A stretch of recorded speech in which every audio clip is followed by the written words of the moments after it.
गीता में अर्जुन को स्वयं भगवान कह रहे हैं कि उस परमेश्वर की शरण में जा, उसके लिए उन संतों के पास जा जो तत्वदर्शी हो। इसी प्रकार हजरत मोहम्मद को उनका अल्लाह कह रहा है कि कोई और पूर्ण परमात्मा है, उसको पाने के लिए उन तत्वदर्शी संत की तलाश कर। वो प्रभु कौन है, ये जानने के लिए कृपया अवश्य सुनिए जगत गुरु तत्वदर्शी संत रामपाल जी महाराज के अमृत वचन। कहने की कौन है आपके गुरुजी? ठीक है, आप कह रही हो, मैं चल पड़ूंगी। उसने बताया कि परमात्मा कबीर जी है, कि वो दानक, वो जुलाहा। अब उसने कहा, शारदा तो कौन सी दुनिया में रह रही है? आप तो ब्राह्मण घर में जन्म है, सदग्रंथों वेदों शास्त्रों को थोड़ा बहुत किसी से सुन रखा है। आज हम ब्राह्मण हैं और कल मृत्यु हो गया, हम शूद्र में जन्म नहीं ले सकते क्या? कहाँ ले तो सकते हैं, फिर क्यों सिर में दर्द कर रही है?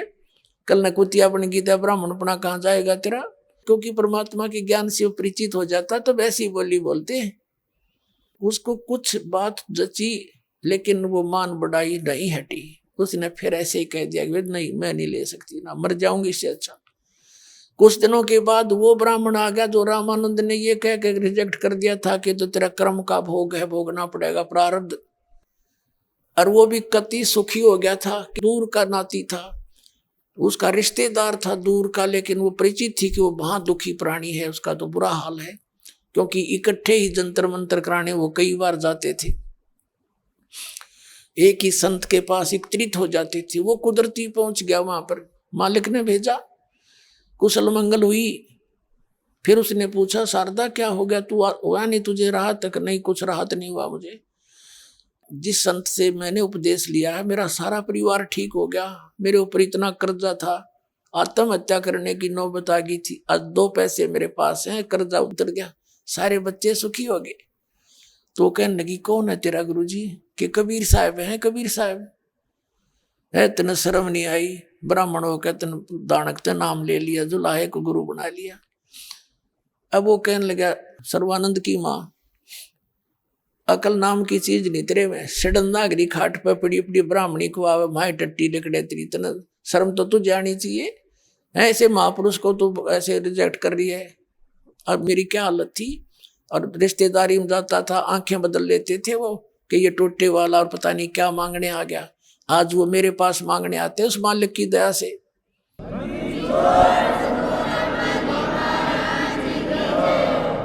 और फिर ना मानना तो बाढ़ में जा, उठ कर चल पड़ा, मैं नहीं आऊंगा नालायक तेरे घर पास के बाद। कहे भली माने बुरी आई परीक्षा नीच। वो नाराज सा होकर उठ गया। अब वो विवश कर दी मालिक ने अपनी बच्ची, अपनी बेटी अपनी शरण में लेने के लिए। को पुण्यात्मा होती है, उनके साथ परमात्मा ऐसे ही करता, उसको शरण में लेकर छोड़ता है। सोचल छिदर मैं करूं अपने जन के काज। अब उसको विवश होना पड़ा इस बात पर विचार करने के लिए। सचमुच क्या कि ब्राह्मणी क्या हाल होया पड़ा मेरा, समय पर खाया जाता ना पिया जाता, क्या हालत हो रही है।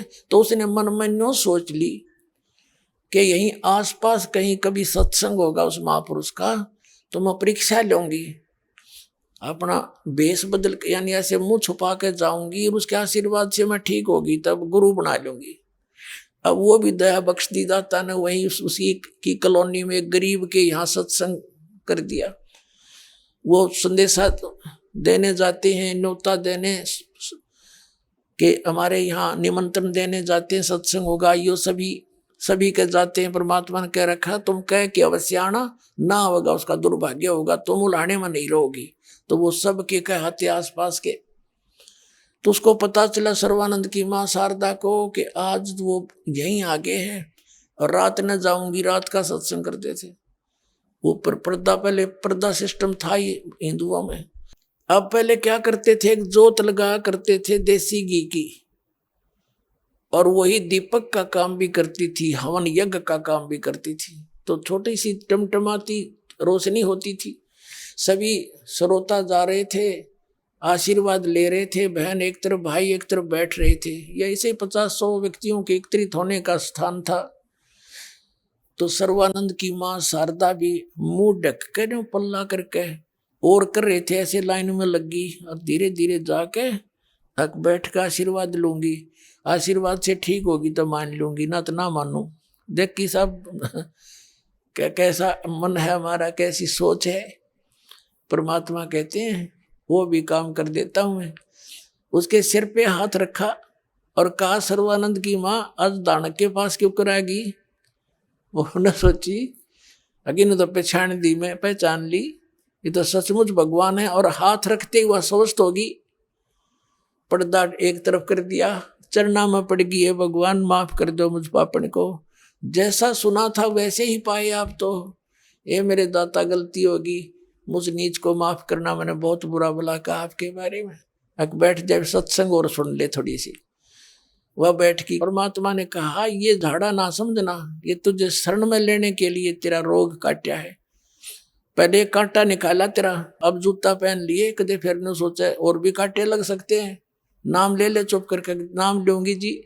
पूरा सत्संग सुनाया परमात्मा ने, ब्रह्मा विष्णु महेश की सतीथि बताई। जिस प्राणी को इतना सुख हो गया वो सारी साची मानता है, और जिसने जरा सा सुख हो पहले से और उसने कोई ये बात बतावे न कहे ना ऐसे कैसे हो गया, तो परमात्मा की दया थी, उनके लिए वो दुख भी वरदान सिद्ध हो गया जो भगवान के चरणों में ले आया। परमात्मा कहते हैं, इसे सुख के माथे पत्थर पड़ो जो नाम हृदय ते जावे, और बलिहारी उस दुख के जो पल पल नाम रटावे। ऐसा सुख का आग लगो, भगवान कहते हैं, जिस तरह भगवान से दूर हो जाए, और ऐसा दुख परमात्मा दिए रखना जिससे तेरी याद बनी रहे। तो उसमें नाम लिया, 2-4 सत्संग सुने लगातार, फिर तो डटा नहीं जाता, क्योंकि इतना सुख हो गया, शरीर स्वस्थ, जान बची लाखों पाए। जहां भी सत्संग करे परमात्मा आगे बैठी पावे वो शारदा, सारा ज्ञान परिचित हुआ। फिर अपने बेटे से समझा, बेटा सर्वानंद नाम ले, भगवान आए। अब सर्वानंद ब्राह्मण और सबको पराजित कर रखा।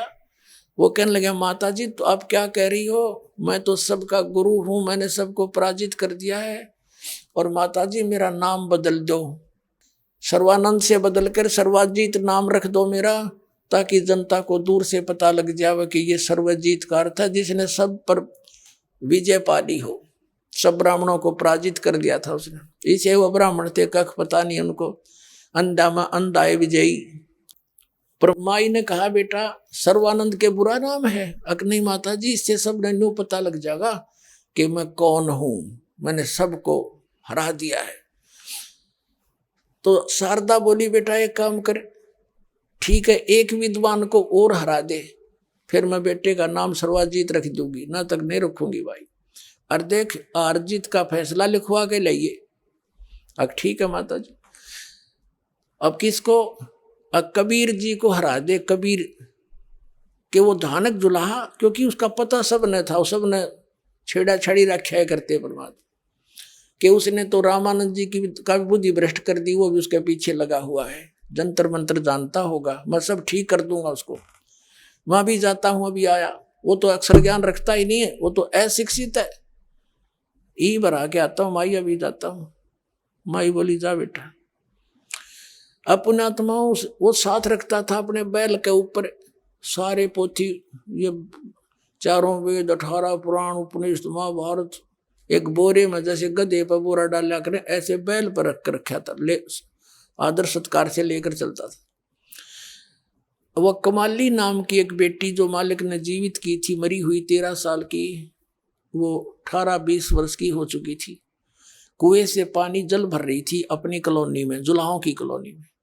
दोपहर का समय, जून का महीना, उत्तर प्रदेश काशी भारतवर्ष में शिखर दोपहर यानी धूप जोर की पड़ रही थी।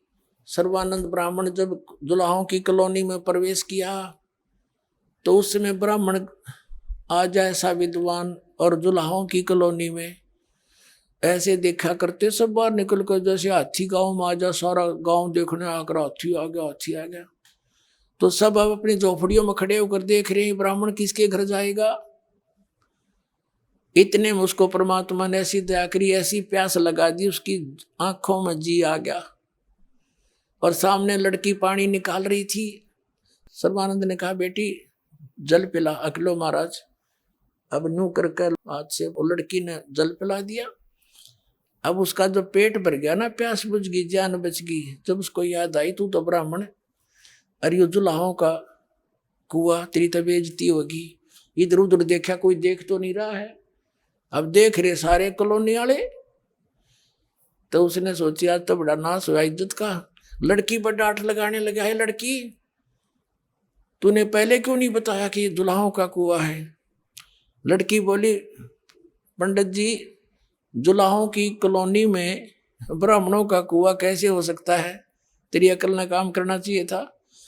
हैं, जब तेरा जी निकलन हो रहा था तब भूल गया तो जाती पाती, ये पेट भर गया तेने बात आ गई ब्राह्मण ने बोला है लड़की घड़ी ना बोला है, नो बता वो कबीर का घर जानती है तू। लड़की को पता था इस सरफिरे इतने पता नहीं कितने गांव परमात्मा के साथ खसने के लिए मुंह बोले पिताजी थे उनके। कहने लगे आजा, मैं उनकी लड़की हूं, मैं ले चलती हूं तुम्हें उनके घर, आजा मेरे पीछे पीछे। अब सर्वानंद उस लड़की के साथ वो पानी का जल का घड़ा लेकर चल पड़ी और जाकर कहा पिताजी एक ब्राह्मण आ रहा है, लगता आपके साथ विवाद करेगा। अग बेटी कोई बात नहीं, आदर से ले आओ अंदर जाकर। वो लड़की का मटका उतार कर वापस आई और कहा आ जाओ ब्राह्मण, पिताजी अंदर बैठे हैं। तो सर्वानंद ने क्या कहा, लड़की तू ऐसे कर, मेरे इस और लोटा पानी का भरवा लिया, एक करमंडल ले रहा था लोटा और कहा इसको जल से भर दे। उसने देख लिया भ्रष्ट काम हो लिया, कोई बात नहीं, बोला भर दे इसको ऊपर पूरा और डाल दे, कति और फ्लो करा दिया कि उसमें एक बूंद पानी पड़े तो बाहर निकल जा। और कहा ले इस लोटे को कबीर को दे दे और इसका क्या उत्तर दे वो मुझे बताना। वह लड़की लेकर उस और कहना ध्यान करना जल गिरे नहीं। वो लड़की धीरे धीरे पकड़ कर लेगी, पिताजी ले लोटा दिया उसने पानी का भर के। अब परमात्मा के पास एक मोटी सुई रखी थी लोहे की कील सी, वह उठा कर उस जल में गिर दी, लोटे में डाल दी। अब बेटा जाए लोटा वापस दिया उसको एज इट इज, वह वापस आ गई। लोग ब्राह्मण पंडित जी ले लो अपना लोटा। क्या जवाब दिया तेरे पिताजी ने कि पिताजी ने तो इसमें एक सुई डाल ली है लोहे की और कोई उत्तर ना दिया। तो अंदर गया, कबीर जी तूने क्या उत्तर दिया मेरे प्रश्न का, मैं तेरे साथ शास्त्रार्थ करने आया हूं। परमात्मा ने कहा आपका प्रश्न क्या था कि मेरा प्रश्न ये था कि मैं ज्ञान से ऐसे परिपूर्ण हूं जैसे ये लोटा जल से, और मैंने पूरे विद्वानों को पराजित कर दिया है। मेरी माँ ने एक शर्त रखी है, मैं तुझे पराजित करूं तब मैं उनसे अपना सर्वजीत नाम रखवा पाऊंगा। तो मैं तुझे ये वो दिखाना चाहता हूं, प्रमाण किया है कि मैं ज्ञान में मैं और फलो हूं, तेरा ज्ञान मेरे अंदर समाएगा नहीं, तू अपनी हारी लिख देना वक़्त से। परमात्मा ने कहा कि मेरा उत्तर सुन दे। क्या है? कबीर साहब ने कहा मेरा ज्ञान ऐसा वजनदार है जैसे तेरे जल के लोटे में या सुई डाल दी, तेरा जल बाहर निकल गया या तली में जाकर बैठ गई इसके, तो मेरा ज्ञान ऐसा तेरी छाती में बैठ जाएगा, तेरे ज्ञान ने बाहर डाल देगा।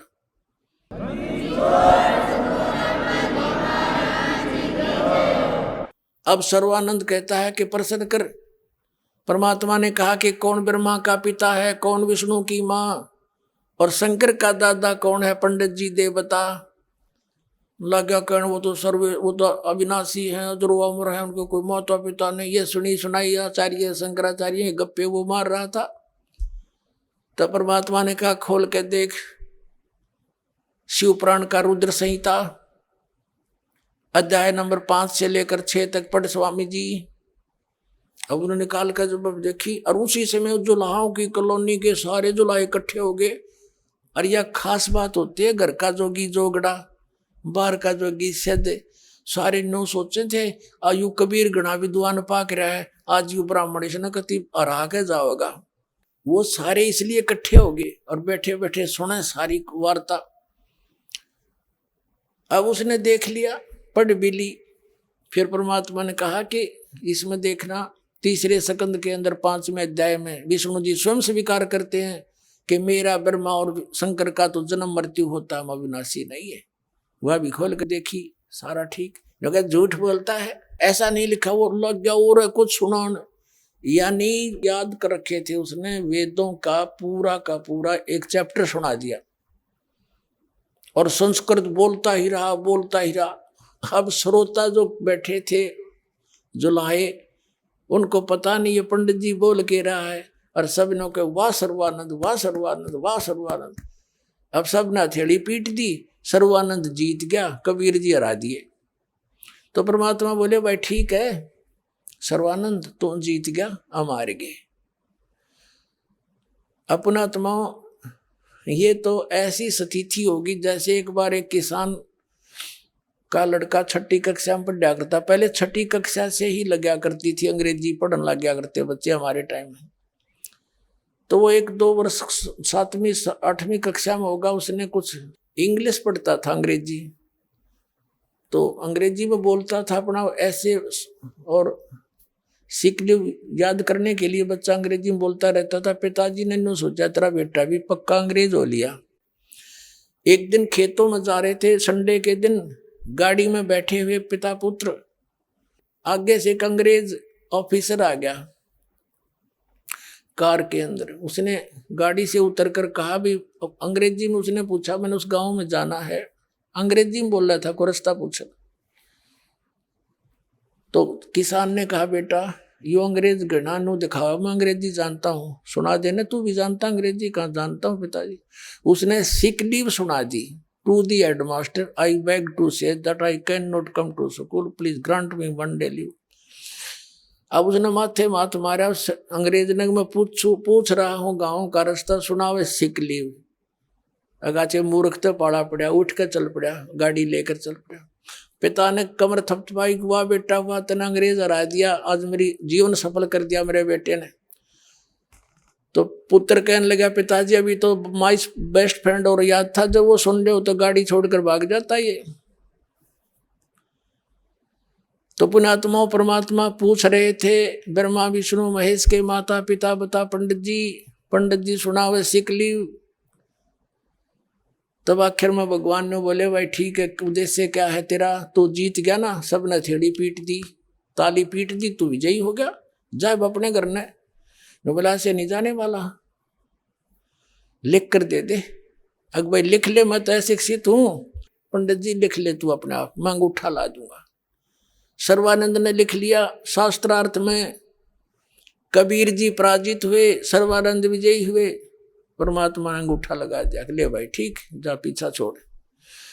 अब जाके अपनी माँ से कहने लगा माता जी देख जैसे हार गया मेरे सामने, उसकी क्या अस्तित्व था। उसकी माँ ने कहा बेटा फिर पढ़ के सुना जो तू लिखवा के लाया है। वो लगा पढ़ के सुनाने, उसमें क्या लिखा पाया कि शास्त्रार्थ में सर्वानंद हार गया, कबीर साहब जीत गए।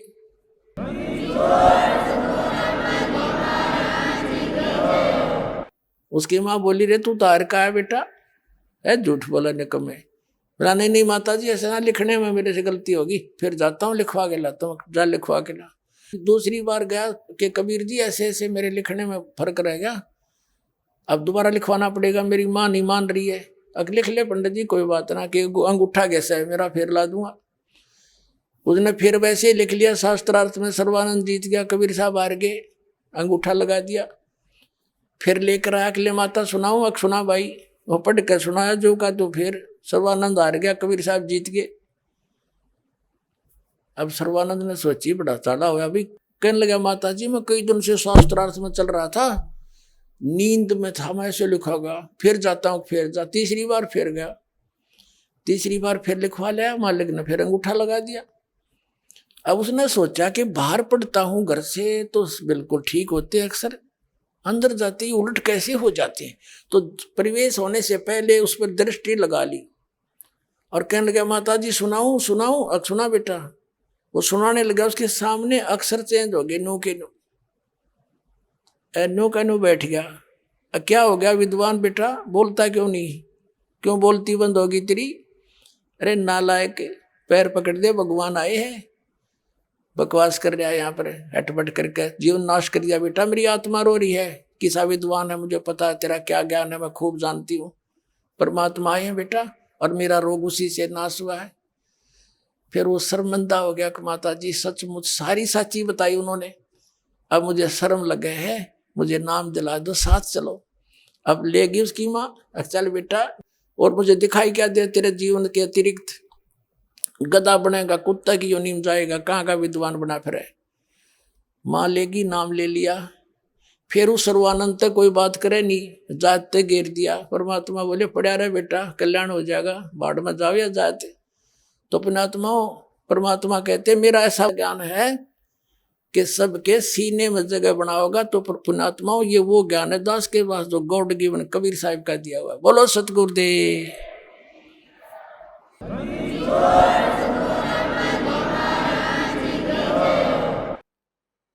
परम पिता परमात्मा पूर्ण ब्रह्म सारी सृष्टि के रचनार कबीर परमात्मा जी की असीम कृपा से पुण्यात्मा आप सत्संग सुनने के लिए उपस्थित हुए।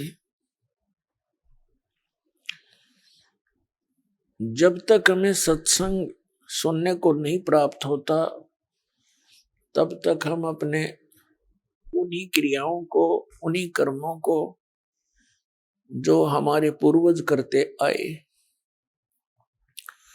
हम अपने जीवन का उद्देश्य मानकर प्रारंभ कर देते हैं और उसी एक पेट की व्यवस्था में अपना पूरा जीवन नाश करके चले जाते हैं।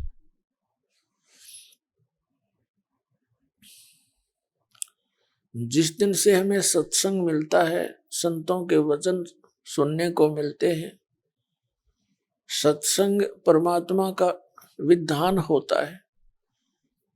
सत्संग के अंदर जो ज्ञान संत कराते हैं वो परमात्मा का विधान बताया जाता है, और विधान का जो उल्लंघन करेंगे उनको क्या हानि होगी, और जो विधान के अंतर्गत रह के अपना जीवन सफल करेंगे उनको क्या लाभ होगा, ये ज्ञान सत्संग से दिया जाता है। और पुण्यात्मा इस पूरे विश्व में कहीं सत्संग नहीं है, पूरे विश्व में सत्संग नहीं है इस दास के अतिरिक्त। वर्तमान में पहले तो परमात्मा स्वयं आए थे, वो तो ज्ञान देकर ही गए हैं, उन्हीं के द्वारा दिया हुआ वो ज्ञान, वो सत्संग ये दास आप जी को सुना रहा है। और जो महात्मा परमात्मा से परिचित हुए, सतलोक गए, उनकी अमृतवाणी भी सत्संग है। लेकिन जिन महापुरुषों को परमात्मा मिले उन्होंने परमात्मा का भेद लिखा अपने अमृत वचनों में, उनको उनके अनुयायी आज तक समझ नहीं सके। इस दास पर वो रजा बख्शी कि उन महापुरुषों के उन गूढ़ रहस्यों को, सांकेतिक शब्दों को ये दास समझ सका और आप जी को फिर उन्हीं के वचनों का सत्संग सुना सका। परमात्मा ने, कबीर परमेश्वर जी ने, परम अक्षर ब्रह्म ने 600 वर्ष पहले ये सत्संग सुनाया था। वो क्या बताया करते थे? दुख में सुमरण सब करें, सुख में करे ना कोई, जय सुख में सुमरण करें, दुख कहे को होवे। सुख में सुमरण किया नहीं, दुख में करते याद, कहें कबीरता दास की, फिर कौन सुने फरियाद।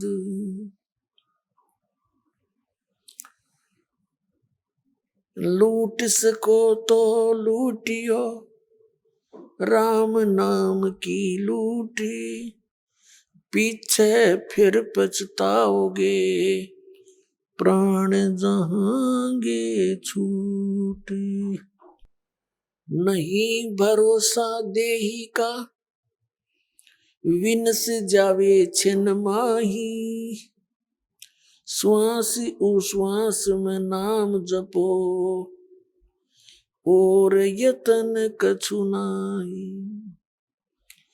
श्वास उश्वास में नाम जपो, व्यर्था श्वास मत खो।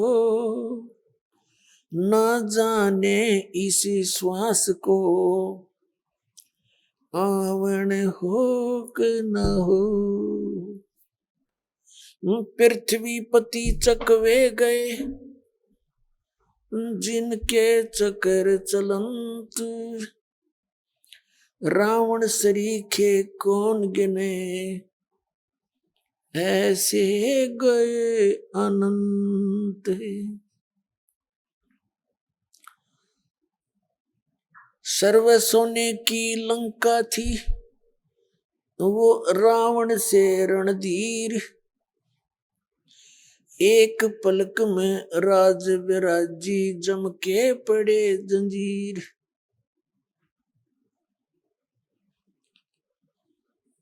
उदय अस्त बीच चक्र चले थे, ऐसी जन ठकुराई।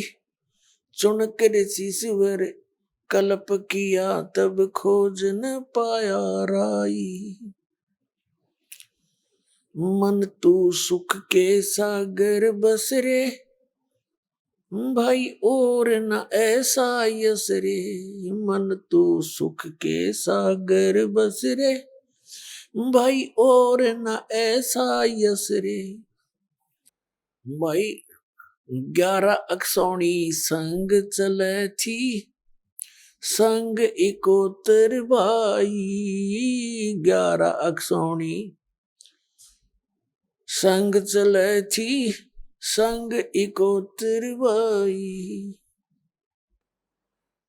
दुर्योधन से राजा मर गए, वो देही गीद ना खाई। मन तू सुख के सागर बस रे, भाई और न ऐसा यस रे। काशीपुरी कबीरा होते, ताही लखो रे भाई।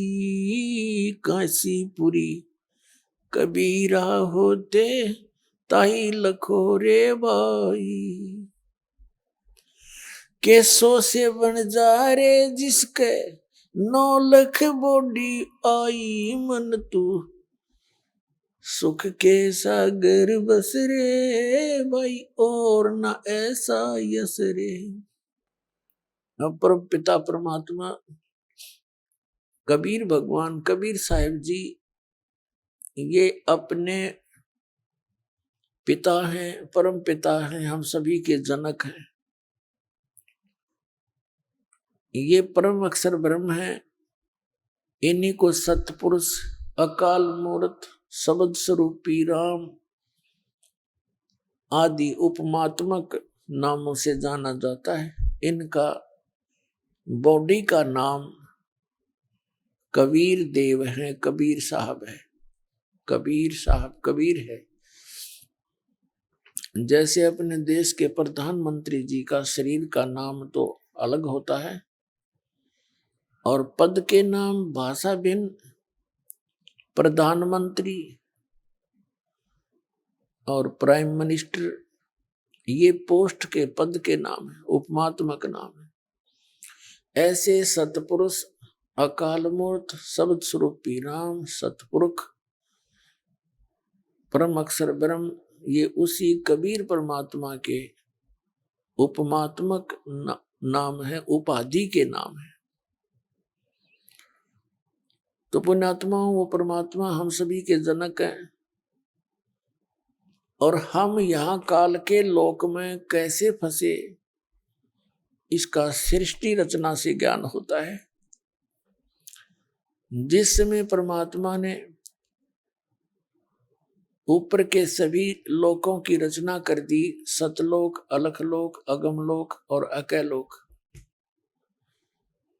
और उनमें प्रत्येक लोक में यही कबीर परमात्मा अपने 4 रूपों में विराजमान हुए और प्रत्येक लोक के ऊपरले हिस्से में परमात्मा ने एक बहुत बड़ा गुम्बज वचन से बनाया। उसके अंदर एक सिंहासन और सिंहासन के ऊपर परमात्मा स्वयं विराजमान हुए। उनके सिर पे मुकुट और ऊपर छत्र। तो प्रत्येक लोक में परमात्मा स्वयं ही 4 रूप धारण करके विराजमान हुए। परमात्मा नर आकार है, मनुष्य सदृश हैं। उनका प्रत्येक लोक में शरीर का प्रकाश अलग अलग है।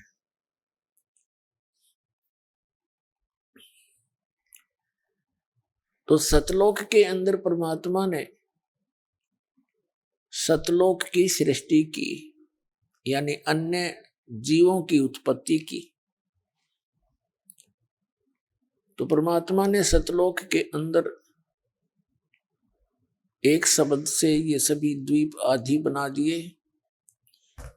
फिर 16 शब्दों से 16 पुत्रों की उत्पत्ति की। उन 16 पुत्रों में से एक अचिंत नाम का पुत्र है। और अचिंत से परमात्मा ने कहा कि अचिंत आप सृष्टि रचना करो आगे की। अब कबीर साहब ये चाहते थे कि कहीं इन बच्चों को आगे भ्रम हो जा और ये बीच में फिर अपनी गलती ना कर बैठे, इसलिए इनको एक सबक सिखाना था। अचिंत ने अपने वचन से अक्षर पुरुष की उत्पत्ति की, जो आगे चलकर 7 संख ब्रह्मांड का स्वामी हुआ। और अक्षर पुरुष से अचिंत ने कहा कि आगे मेरी सृष्टि रचना में सहयोग कर, मदद कर। वहां पर मानसरोवर है परमात्मा के लोक में, सतलोक में, सभी लोकों में। मानसरोवर के अंदर जाकर वो अक्षर पुरुष विश्राम करने लगा, स्नान करने लगा। स्नान करते करते उसको निंद्रा आ गई, क्योंकि वहां श्वासों से शरीर नहीं है। काफी समय तक बाहर नहीं आया। तब अचिंत ने परमात्मा से कहा, प्रभु अक्षर पुरुष जल के अंदर गहरी निद्रा में सोया पड़ा है और उसके अभाव से मैं सृष्टि रचने में असमर्थ हूं।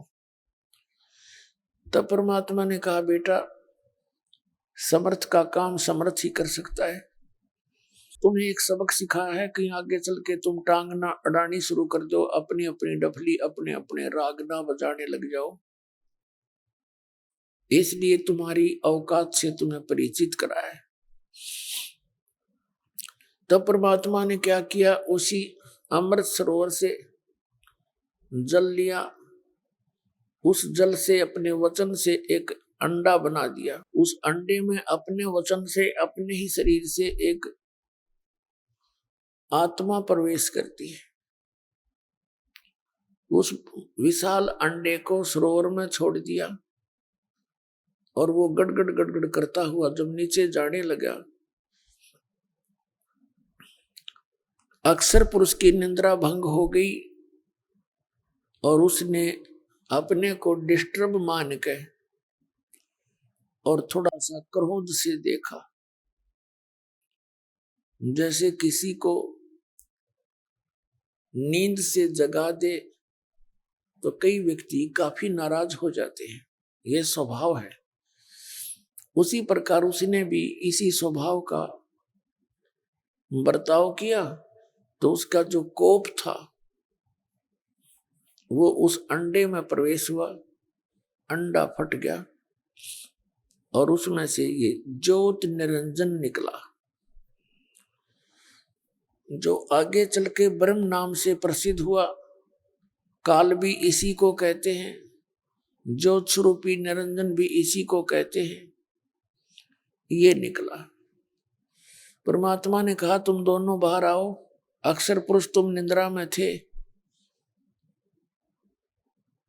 और तुम्हें जगाने के लिए ये सब क्रियाएं करनी पड़ी।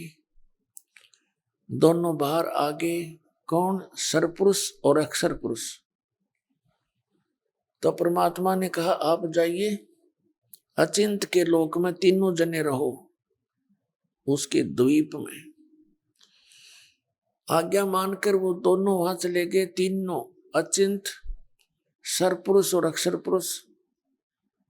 ये अचिंत के लोक में रहने लगे। काफी समय व्यतीत हुआ। उसी दौरान परमात्मा ने, कबीर देव जी ने, सतपुरुष ने, अमर पुरुष ने हम सभी आत्माओं का सृजन किया अपने वचन से, अपने अंदर से। उस परमात्मा ने वचन से हमारी उत्पत्ति की और हम वहां रहने लगे।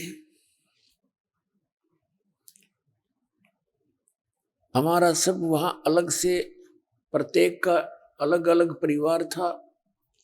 जितने हम चींटी से लेकर हाथी तक, यहाँ मनुष्य या अन्य प्राणी हैं, पशु पक्षी, ये सभी वहां हंस रूप में रहते थे। हंस माने पक्षी जैसे रूप में नहीं, मनुष्य सदृश हमारा शरीर था, एज इट इज। और हमारे परिवार थे, हमारा बहुत बड़े महल थे वहां पर, आज भी हैं, वो खाली पड़े हैं, जिनको हम छोड़कर आ गए। वहां ना बुढ़ापा था और ना मृत्यु थी, दोनों कष्ट नहीं थे, किसी भी वस्तु का अभाव नहीं था, सभी आहार हमारे को उपलब्ध थे। सदाबहार वहां बाग बगीचे थे, फल फूलों से लदे रहते हैं और हम वहां बड़े आनंद से रहा करते थे। कोई काम नहीं था, कोई काम नहीं था। अपना सैर सपट्टे करो, विश्राम करो, भूख लगे तभी अपना फल फ्रूट आहार भोजन जैसा भी उचित समझो आपको उपलब्ध रहता था, कोई कष्ट नहीं था। तो इस हमारा एक स्वभाव बना हुआ है, जिस समय हमें सुख हो जाता है हम सबसे पहले परमात्मा से दूर होते हैं। हम वहां रहा करते थे, उधर से इस ज्योत निरंजन अर्थात सरपुरुष के मन में, इसके अंदर एक गलत सोच उत्पन्न हुई। इसने देखा कि हम तीन जने तो एक लोक में रह रहे हैं, एक द्वीप में, और हमारे जितने भी अन्य भाई बहन हैं, भाई हैं, वो सभी अलग अलग द्वीपों में रह रहे हैं। इसने क्या सोचा कि तप करके मैं अलग से स्थान प्राप्त करूंगा। ज्योत निरंजन ने, सरपुरुष ने एक पैर पर खड़ा होकर 70 युग तक तप किया। परमेश्वर कबीर जी ने, परम अक्षर ब्रह्म ने इसे पूछा कि ज्योत निरंजन आप किस लिए ये प्रयत्न कर रहे हैं। वो तो जानी जान थे, फिर भी उसके मुख से कहलवाना चाहते थे। इस सरपुरुष ने कहा कि भगवान ये स्थान मेरे लिए कम है, मुझे और स्थान चाहिए अलग से। तब परमात्मा ने कहा ठीक है, अभी तेरा 70 युग तप के बदले में तुझे 21 ब्रह्मांड देता हूं। जैसे एक धनी बाप अपने पुत्र को उसके हिस्से के 21 प्लाट दे दे, ऐसे ये खाली प्लाट दे दिए 21 ब्रह्मांड, और कहा जा वो तेरे ब्रह्मांड है, क्योंकि सतलोक के अंदर भी असंख्य ब्रह्मांड है। ये जाकर के इन 21 ब्रह्मांडों के अंदर लगा सैर सपट्टे करने। तब इसने सोचा इन प्लाटों में कुछ कंस्ट्रक्शन भी हो। इसने फिर से तप शुरू किया, 70 युग फिर तप किया। तब परमात्मा ने पूछा अब क्या चाहता है ज्योत निरंजन। तब इसने कहा पिताजी इसमें कुछ कंस्ट्रक्शन करना चाहता हूं, मुझे कुछ मटेरियल दे दो। तब परमात्मा ने इसको 5 तत्व और 3 गुण दे दिए कि ले बेटा खेल खिलौनों से। तो यहां काफी लंबा प्रकरण है ये, लेकिन हम अपना शॉर्ट में सुनाएंगे आपको।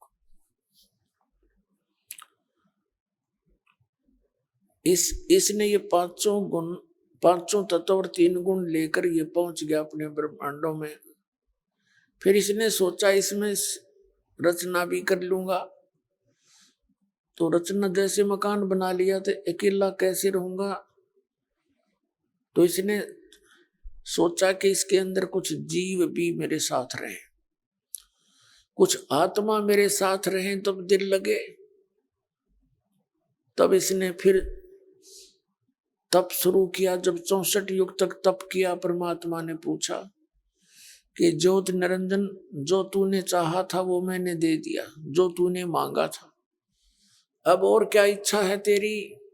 तब इसने अच्छा उधर से पुनः तब इसने क्या कहा कि प्रभु हे भगवान, हे पिताजी, मेरा अकेले का दिल नहीं लगता, यहां मुझे कुछ हंस दे दो, आत्मा दे दो।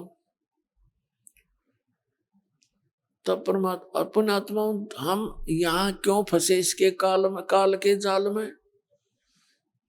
जब ये तपस्या कर रहा था एक पैर पे खड़ा हो गए,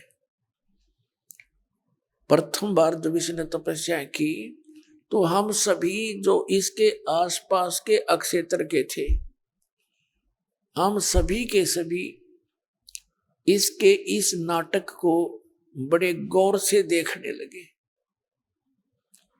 और हम इसकी तरफ आकर्षित हो गए।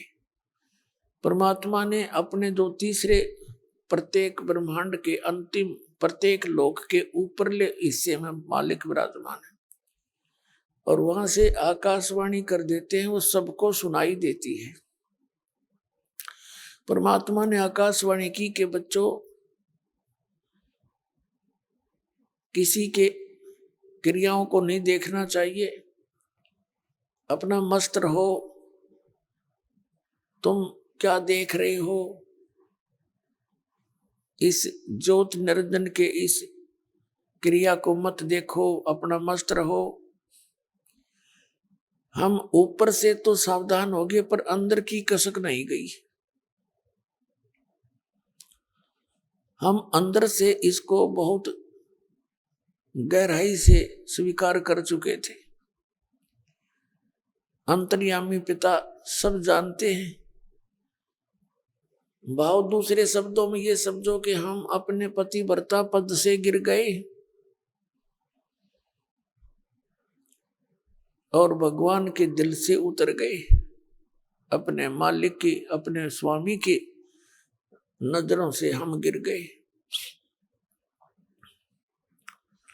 जब इसने जीव मांगे, आत्मा मांगी काल भगवान ने, तब परमात्मा ने कहा कि देख भाई, इस तेरे 64 युग के बदले में और प्लाट दे दूंगा, ब्रह्मांड दे सकता हूं, लेकिन ये आत्मा नहीं दूंगा, क्योंकि ये मेरा अंश है, ये मेरे शरीर से निकले। अपने आत्मा उस मां से पूछना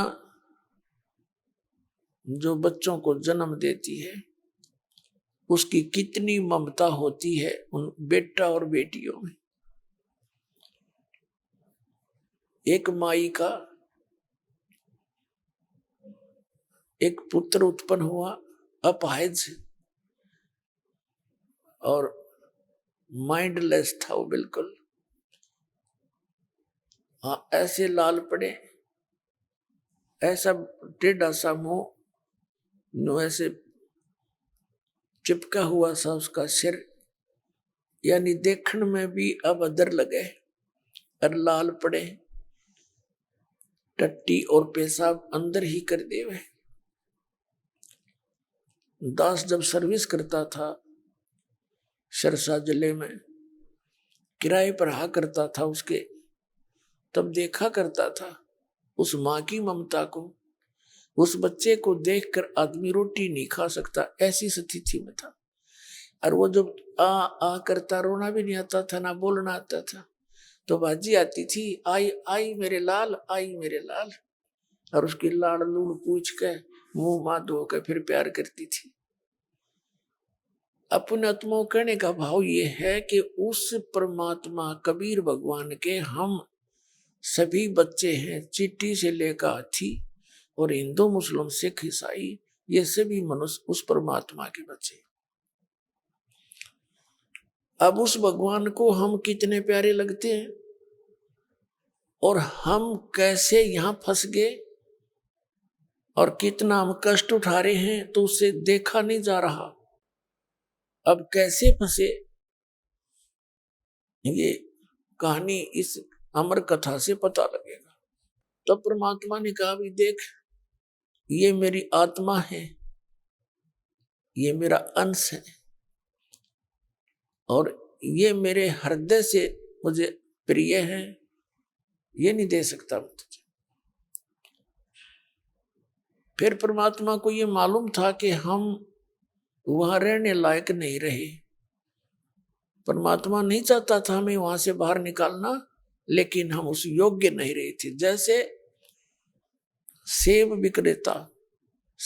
विक्रेता सेबों को रखता है, वो कितनी महंगी होती है, और उनमें से कोई 1, 2, 4 सेब खराब हो जाती है, वो उनको तुरंत उठा लेता है।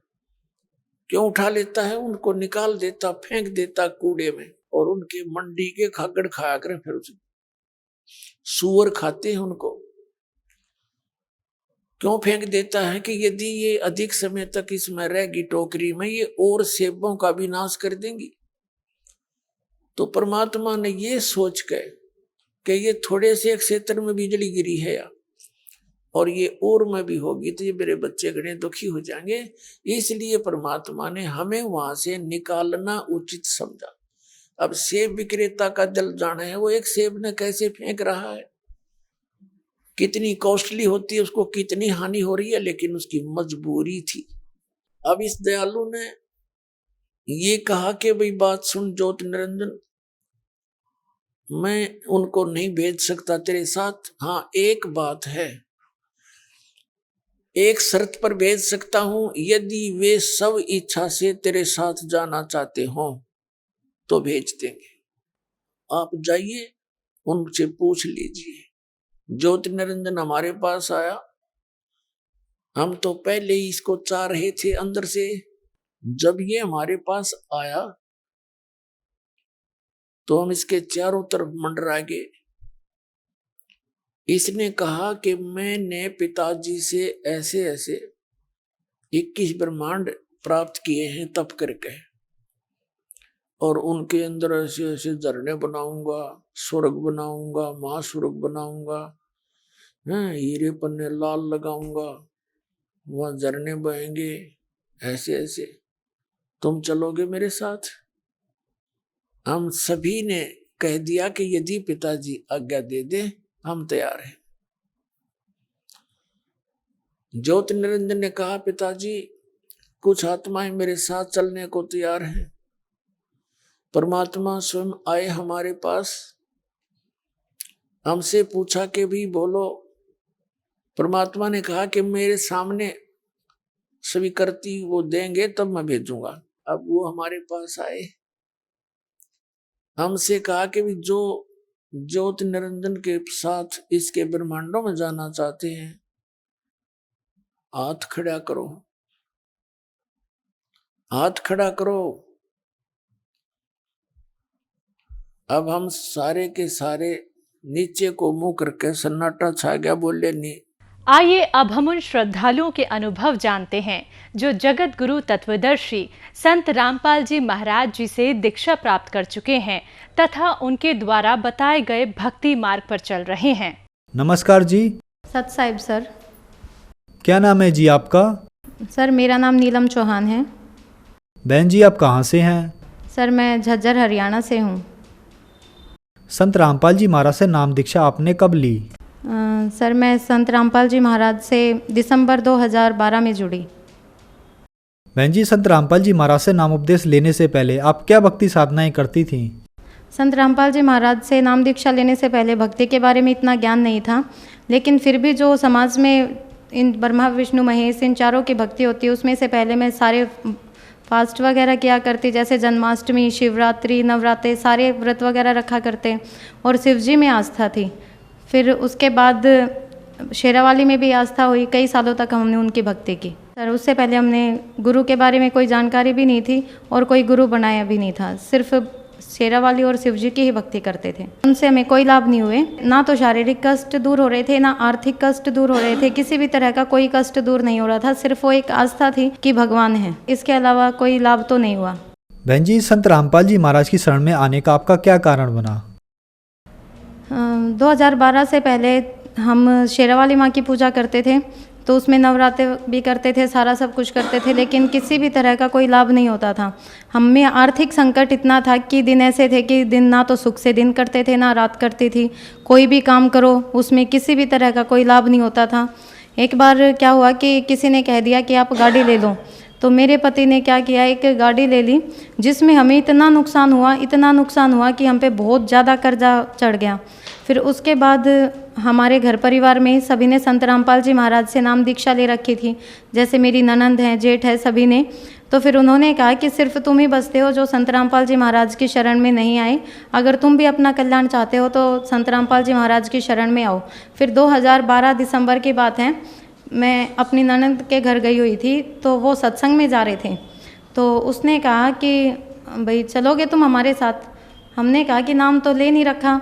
फिर वो बोली कोई बात नहीं, अगर नाम नहीं ले रखा तो आज तुम हमारे साथ सत्संग में चलो और अगर वहाँ जाके देखो ज़रूर तुम्हें अच्छा लगेगा और तुम भी नाम दीक्षा लोगे। अपनी ननंद के साथ मैं बरवाला आश्रम में चली गई। वहाँ जाने के बाद उससे पहले तो हमने कभी सोचा ही नहीं था कि गुरु भी बनाएंगे या फिर गुरु क्या होता है, इसके बारे में कभी मन में ही कुछ ऐसा नहीं था। लेकिन जैसे ही हम बरवाला आश्रम में गए, संत रामपाल जी महाराज का सत्संग सुना, तभी हमने जाके नाम दीक्षा ले ली। संत रामपाल जी महाराज की शरण में आने के बाद आपको क्या लाभ हुए? संत रामपाल जी महाराज की शरण में आने के बाद सबसे बड़ा लाभ तो ये हुआ कि जैसा कि मैंने बताया था कि आर्थिक संकट हमारी सबसे बड़ी समस्या थी। उसके बाद से जैसे ही हमने नाम दीक्षा ली, मैं घर आई, मैंने आके अपने पति को भी बताया कि मैंने नाम दीक्षा ले लिया, तो उन्होंने भी कहा कि ठीक है कोई बात नहीं।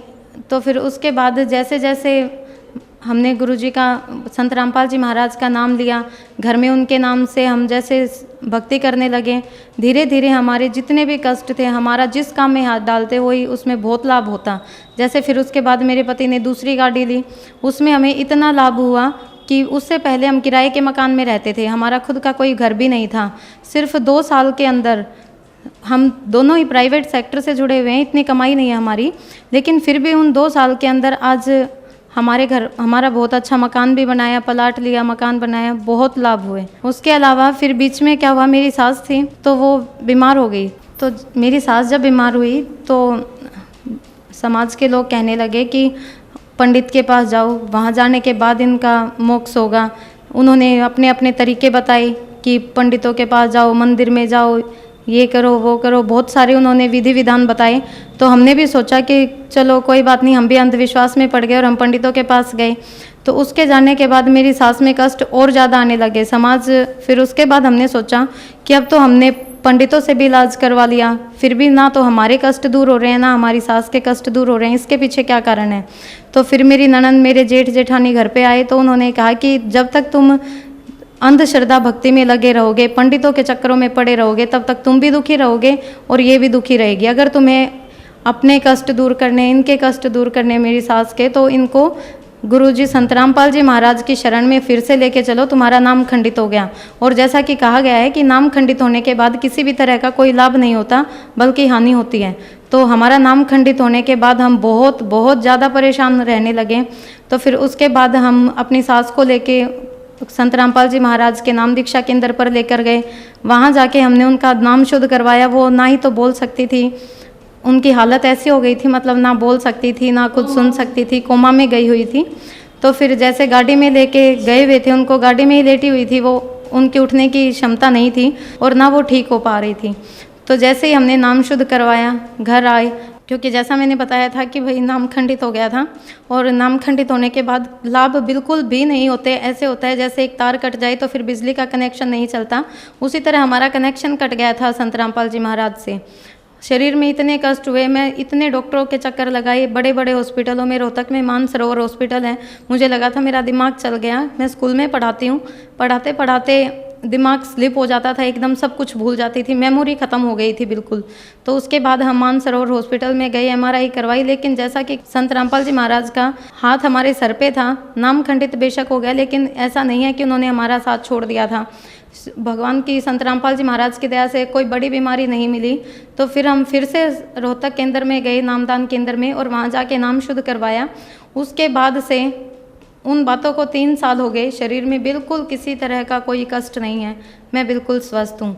और काम में भी इतनी बरकत है कि अगर हम दोनों ही छोटे छोटे नौकरी करते हैं, मेरे हस्बैंड गाड़ी चलाते हैं, मैं स्कूल में जॉब करती हूँ, लेकिन उसके बावजूद भी घर में अगर कोई देखे तो ये नहीं कह सकता कि किसी सरकारी नौकरी से कम ठाठ है। मतलब ये संत रामपाल जी महाराज की ही दया है, थोड़ा करो घना मिले, ये संत रामपाल जी महाराज ही कर सकते हैं, इससे ज़्यादा कोई नहीं कर सकता। बहन जी, आपने संत रामपाल जी महाराज से नाम दीक्षा काफ़ी टाइम से ले रखी है। आम समाज के अंदर एक धारणा फैली हुई है कि भक्ति तो बुढ़ापे में करनी चाहिए, इसके बारे में आप क्या कहना चाहेंगी? सर, बुढ़ापे का कोई भरोसा नहीं होता। अभी उम्र है, ज़रूरी नहीं है कि हम बुढ़ापे तक जीवित रहें। अगर बुढ़ापा नहीं आया तो भक्ति कब करेंगे? तो भक्ति की कोई उम्र नहीं होती, ना कोई समय सीमा होती है, जब से शुरू की जाए, चाहे बचपन। मेरे बेटे अभी एक 8 साल का है, एक 7 साल का है, मैंने अभी से उनको संत रामपाल जी महाराज से नाम दिलवा रखा है। ये तो हमारी कमाई है, जितनी की जाए उतनी ही कम है। बहन जी, यह भी धारणा है कि संत रामपाल जी महाराज से उनके अनुयायी अंधश्रद्धा के तहत जुड़े हुए हैं, क्या ये बात सही है? नहीं सर, ये बिल्कुल गलत है, क्योंकि ये प्रमाणित है। अंधश्रद्धा भक्ति बिल्कुल भी नहीं है। अंधश्रद्धा भक्ति तो वो है जो पत्थर में भगवान ढूंढते हैं। कबीर साहिब भी कहते हैं, पत्थर पूजे हरि मिले तो मैं तो पूजू पहाड़, इससे तो चाकी भली पीस खाए संसार। तो अंधश्रद्धा भक्ति गुरु जी की नहीं है, वो तो एक प्रमाण है, वो शास्त्रों में भी प्रमाणित है। संत रामपाल जी महाराज अपने पास से कुछ नहीं कहते, सब कुछ प्रमाणों में वो व्याख्यान किया हुआ है। सभी वेदों ग्रंथों में इस बात का स्पष्टीकरण है कि ये अंधश्रद्धा भक्ति नहीं है, प्रमाणित भक्ति है। क्योंकि संत रामपाल जी महाराज की जो भी भक्ति है वो कोई बनी बनाई भक्ति नहीं है, वो प्रमाणित है। वेदों, पुराणों में, शास्त्रों में, सभी में इस बात का प्रमाण दिया हुआ है। संत रामपाल जी महाराज गीता का ही बखान करते हैं, उसी से ही पढ़ के जो हमारा जो अतीत है उसके बारे में ही बताते हैं, जो हमारी भक्ति जुड़ी हुई है उससे। ये अंधश्रद्धा भक्ति नहीं है, ये ही सत भक्ति है। संत रामपाल जी महाराज क्या ब्रह्मा विष्णु महेश की भक्ति छुड़वाते हैं?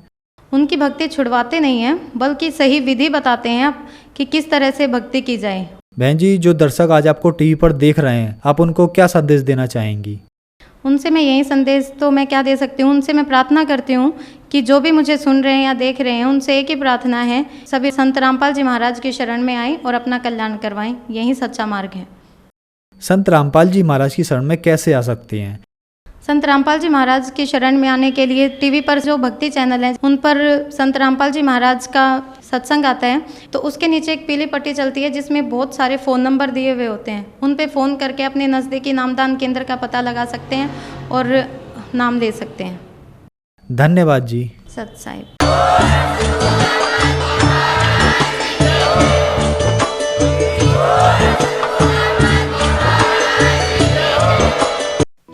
आप सुन रहे थे जगत गुरु तत्वदर्शी संत रामपाल जी महाराज के मंगल प्रवचन। अधिक जानकारी के लिए संपर्क करें।